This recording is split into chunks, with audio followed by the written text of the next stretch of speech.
अस्सलाम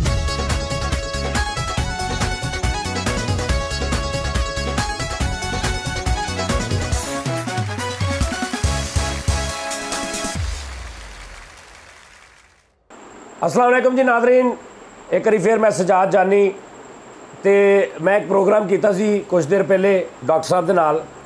ये उही टाइम उस ही टाइम का ये भी प्रोग्राम है क्योंकि असी जा रहे थे। मेरा एक बड़ा यार पुराना इस दौर का, मैं जो स्ट्रगल करते सा उदों का मेरा बेली गफार सफदर अली, गफार इन्हों का नाम है, सफदर अली ये वालद साहब का इन्हों के, और इन्होंने वालद साहब बहुत अच्छे म्यूजिक डायरेक्टर ने। वो सब उसूल तूने सिखाया हमें हुसैन, ये उनकी कंपोजिशन। वो सब उसूल तूने सिखाए हमें हुसैन। उनकी एक कॉम्पोजिशन बहुत मशहूर है। हाँ माशाल्लाह, एक कॉम्पोजिशन अल्लाहुम्मा सल्ली अला, ये जो कलमा चलता है अल्लाहुम्मा, इसकी भी कंपोजिशन है। वाह वाह वाह वाह वाह। और नाज़रीन मैं अक्सर तुहानू गल कहना हुंदा कि साडे इस मुल्क दे विच बड़े आर्टिस्ट जिहड़े ने, बड़े बड़े वड्डे आर्टिस्ट जिहड़े ने इस मुल्क की अतायत दे बेचारे भेंट चढ़ गए ने। इस मुल्क च पैसे की वजह तो या सिफारिशों की वजह तो या उन्होंने चांस नहीं मिले तो रुल गए ने बेचारे। लेकिन मेरी ये कोशिश है कि जिथे कोई तुहानू मैं अगे भी सिंगर बड़े सुनाए ने, और ये क्योंकि गैप सी, काम छड़ गया सी, यानी ये एडा अच्छा सिंगर, तबला नवाज एडा अच्छा, बड़े बड़े वड्डे आर्टिस्टों के नाल इन्हें तबला प्ले किया, बाजा बड़ा अच्छा, और मतलब क्योंकि घर का मतलब काम के अलावा मैंने सबके साथ काम किया। खान साहब नुसरत के, मेहदी हसन के, खान साहब नुसरत फतेह अली तो अलावा पाकिस्तान के सब बड़े आर्टिस्टों के साथ, गफार को वो जानते हैं, उनके साथ काम किया है। तो नाज़रीन अज तुसी देख रहे हैं, इनू अज असी सुनांगे भी कुछ को, ये दिल दियाँ जिहड़ा भार आ, जिहड़ा बोझ है इस मुआशरे की वजह तो भी हल्का करांगे, और नाल इनू सुनांगे भी, और तुसी भी देखना, फिर तुसी कमेंट्स दसना कि बंदे नू इहदा मुकाम की होना चाहिए। गफार साहब की हाल चाल है? अल्लाह का शुक्र, ठीक ठाक राजी बाजी। अजकल की हो रहा पहले दसो सर। आजकल तो मैं सेलमैन ही कर रहा था, जॉब कर रहा था काफ़ी देर तो सर जी। तुसी देखिए कि लॉकडाउन से आज की प्रॉब्लम है। तेरी मेरी कम अज़ कम को 8-9 साल बाद मुलाकात हुई जी, इस तरह ही बिल्कुल एग्जैक्ट गल कर दूँगा। क्योंकि सर जी पहले लॉकडाउन तो पहले ही तुम पता है मुल्की हालात ख़राब थे, तो मेरे रेडियो पाकिस्तान तो तुम पता है मैं काम कर देना। तो 2001 तो लैके मैं 2000 यानी 20 तक काम किया है कंसल्टेंट, तो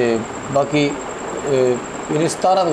2017 तक मैं काम कर देना। उस तो बाद यानी कि कम ब्रॉडकास्टिंग भी बंद हो गई टीवी की, यानी हम जोड़े कि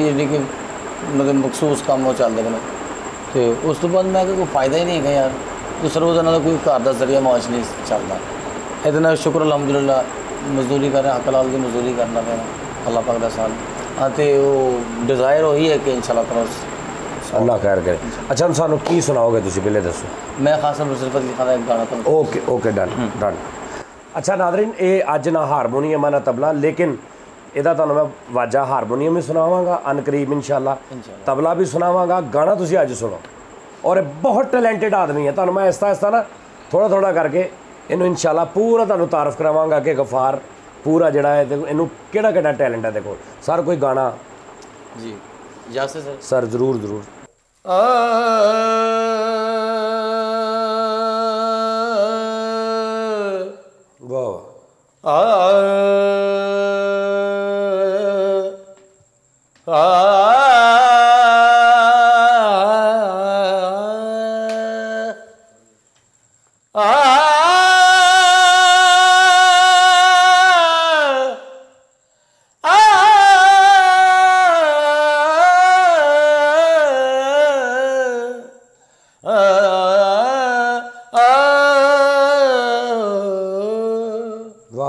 दुखिए दी गल दुखिया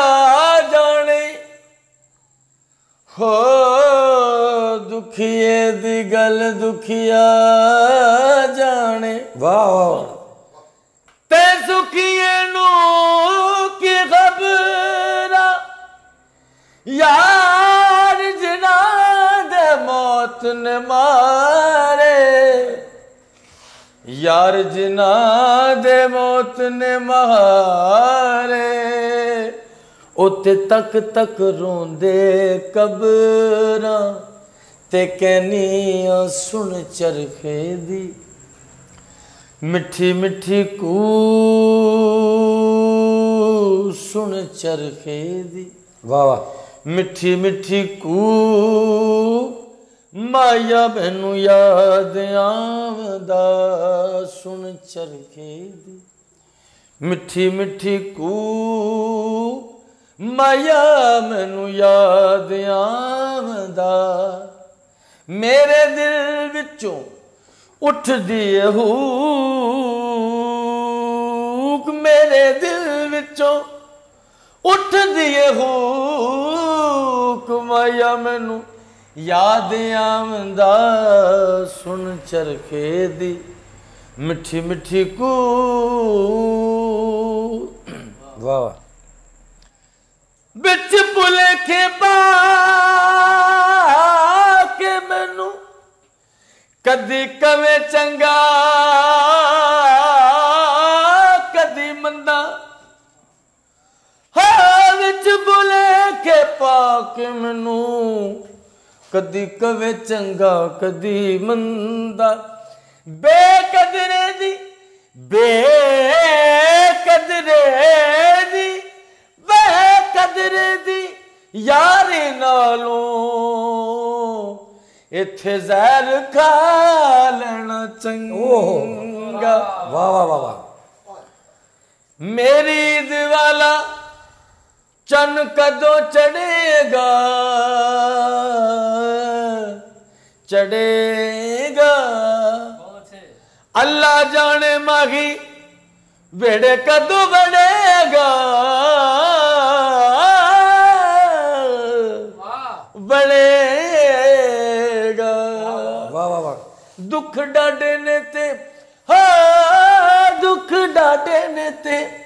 जिंदड़ी मलूक माया मैनू याद आमदा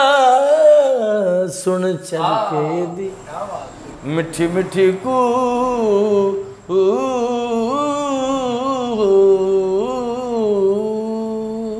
वाह वाह वाह क्या कहने गफार क्या कहने वाह जी वाह नाज़रीन यकीन करो कि अगर कोई नवा सिंगर कोई जड़ा जिन्हों हाले शौक होंदा है वो शुरू करे ना सीखना तो इत्थे तक पहुँचना पैंदा उन्होंने कुछ नहीं तो कोई 25-30 साल लग जाते हैं और फिर भी भावें इत्थे तक ना पहुँच सके ये भी कोई गारंटी नहीं तो एक गॉड गिफ्टिड मौसीकी सारी सीखण दे नाल नहीं आउंदी A to Z सीखण नाल नहीं आउंदी कुछ गॉड गिफ्टिड तुहाडे अंदर हुंदा उन्होंने पालिश फिर तुसीं रियाज ना कर लेंदे लेकिन हर ये नहीं कि तुसीं एक बंदा बिल्कुल ही गूंगा या बेसुरा तो उन्होंने तुसीं 1000 साल भी रियाज करा दिओ भावें वो नहीं गाएगा तो जिहदे अंदर आ उन्हें जमदे नहीं उगदे नहीं उन्हें गाउण लग पैना और कन्नां वाले अखां वाले देख लेंदे ने कि इस बच्चे नूं रब ने दे के भेजिया उन्हां चों गफार भी है क्या कहने और ऐसा इन्हें माशाअल्लाह माहौल बनाता और इंशाअल्लाह कुछ ये सी कि मेरा राबता भी नहीं सी इहदे नाल बहुत सालों तो ये भी फील्ड तो मतलब हट गया कोई है करन लग पिया कोई कम शम अपने घरदार रिज़क रोटी बच्चों वास्ते घरदियां वास्ते उन्हां वास्ते करन लग पिया कुछ मेरी लाइन लेकिन अज अगर अल्लाह ने मिलाया तो बड़े अच्छे टाइम पर मिलाया गया पूरे रिचाव च मिलाया कि अज ये मैनूं मिलिया तो नाल ही असीं रिकॉर्ड कर लिया और असीं इंशाअल्लाह फेर लियावांगे अच्छे तरीके नाल तुहानूं हारमोनीयम सुनावांगे तबला सुनावांगे गाना सुनावांगे ये नाल तबला वजा के गाउंदा बहुत सोहना पई बड़ा मुश्किल काम हुंदा नाल रिदम ला के गाउणा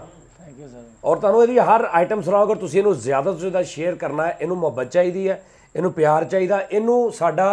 इहनूं कॉन्फिडेंस चाहिदा साडा कि असीं तेरे नाल आ इंशाअल्लाह ताला फड़िया नहीं जाएगा और बहुत अच्छा हो जाएगा हाले तो कुछ मेरा ख्याल कोई रियाज रूज भी नहीं इन्ना तवज्जो दी जा रही सर जी मैं काफ़ी देर बाद गाया हाँ ਇਹਦਾ आवाज़ बहुत अच्छा हुंदा सी बहुत लाउड और बड़ा बहुत प्यारा लेकिन इंशाअल्लाह फिर इन्हें 2-3 महीने लाने ने इन्हें अपनी मैं तुम थोड़ा सा दसना चाहूँ कि मैं बेसिक कुआली भी कर देना शहजाद शमसू खान साहब ने कर देना शहजाद काले खान साहब ने कर देना पाकिस्तान के बड़े कॉलेज में काम कर देना सर जी लेकिन तुम दसे कि पार्टीबाजी कामयाब है तो फिर मैनू मालक ने जो अता किया सी मैं उन्होंने नहीं अजकल गफार है मीडिया का दौर अजकल लोगों को पार्टी नहीं तू इंज करके आ सामने इंशाअल्लाह ताला तू तेरा प्रोग्राम जाना तेन 4 जी बाहर कहन लग पैणगे कि गफार तेन वेख्या सी तेन लोड़ ही नहीं पार्टी की साडी यह पार्टी है सारी अच्छा हुण कोई सानू सजाद अली साहब दा आइटम सुना हाँ जिहड़ा तेनू आप नू बहुत चंगा लगदा होवे कटना ने लंघना ने यादां तेरियां दे नाल दिल मेरा वाह वाह कटना नहीं लंघना नहीं यादां तेरियां दे नाल दिल मेरा तेरे कोल आवां कुंडियां लावां नहीं कोई नहीं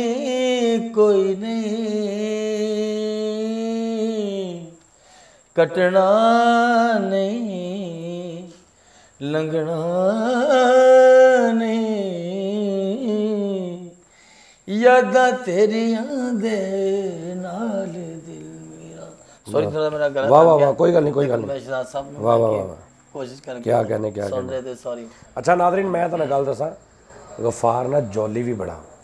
ਬਹੁਤ ਮਜ਼ੇਦਾਰ ਆਦਮੀ ਹੈ ਅਸੀਂ ਇਹਦੇ ਸਾਰੇ ਰੂਪ ਮੈਂ ਤੁਹਾਨੂੰ ਦਿਖਾਵਾਂਗਾ ਵੀ ਅੱਜ ਤਾਂ ਤੁਸੀਂ ਗਾਣਾ ਸੁਣਿਆ ਨਾ ਫਿਰ ਤੁਸੀਂ ਕਦੀ ਢੋਲਕ ਸੁਣੋਗੇ ਤਬਲਾ ਸੁਣੋਗੇ ਵਾਜਾ ਸੁਣੋਗੇ ਫਿਰ ਇਹਦੇ ਨਾਲ ਚੀਜ਼ੇਬਾਜ਼ੀ ਵੀ ਅਸੀਂ ਤੁਹਾਨੂੰ ਦਿਖਾਵਾਂਗੇ ਵੀ ਕਿੱਡਾ ਬਰੀਕ ਆ ਗੱਲ ਕਰਨ 'ਚ ਜੁਗਤ ਕਰਨ 'ਚ ਆਹਾ ਸੁਭਾਨ ਅੱਲਾ ਸਾਰੇ ਇਹਦੇ ਰੂਪ ਤੁਹਾਨੂੰ ਦਿਖਾਵਾਂਗਾ ਔਰ ਤੁਹਾਡਾ ਕੰਮ ਆ ਕਿ ਇਹਨੂੰ ਤੁਸੀਂ ਇੰਜ ਕਰਕੇ ਜਾਵੇ ਨਾ ਤੈਨੂੰ ਪਤਾ ਲੱਗੇ ਕਿ ਮੇਰੇ ਨਾਲ ਲੋਕਾਂ ਨੇ ਮੁਹੱਬਤ ਕੀਤੀ ਇਹਨੂੰ ਲੋਕ ਹੀ ਦੱਸਣ ਠੀਕ ਹੈ। ਆਪਣਾ ਬਹੁਤ ਬਹੁਤ ਖਿਆਲ ਰੱਖਣਾ ਇੰਸ਼ਾਅੱਲਾ ਫਿਰ ਤੁਹਾਡਾ ਮੁਲਾਕਾਤ ਹੋਏਗੀ। ਅੱਲਾ ਹਾਫਿਜ਼।